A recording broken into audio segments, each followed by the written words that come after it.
7-Eleven မှာလေဒီလိုမျိုးကောင်းချင်းဘက်ကလေးရရနော်ဒီဆိုင်မှာတော့လေ chicken ရေပေါ့ရေ chicken နဲ့ပေါ့နဲ့အရောဆိုပြီးတော့3မျိုးရှိလို့ကျမကတော့ grey chicken လေးပဲယူခဲ့ပါတယ်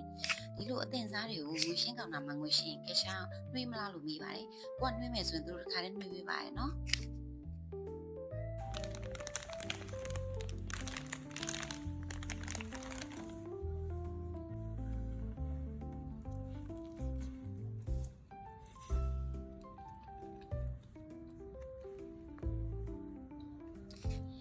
ထဲကချက်သားကလေ grey chicken ဆိုပေမဲ့သူ့အသား6မိနစ်ပဲနဲ့ဆူဆူအီလေးနဲ့မှုေးပြီးချုံနေတာအပြက်ကောင်းကြီးကလည်းပူပူအီလေးဆိုတော့တော်တော်လေးစားကောင်းပါတယ်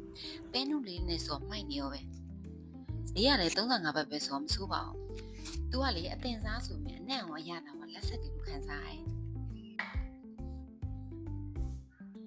ဒါလေးကလေမနက်ပိုင်း breakfast ဆိုင်မိုက်တယ်ကျမအနေနဲ့ရောဒါလေးကိုနောက်လေးစားပြအောင်ပါပါဒါမျိုးနောက်တစ် vlog လေးလောင်းမှာမလို့ follow လေးလုပ်ပေးခဲ့ကြပါဦးနော်အားလုံးကျေးဇူးပါ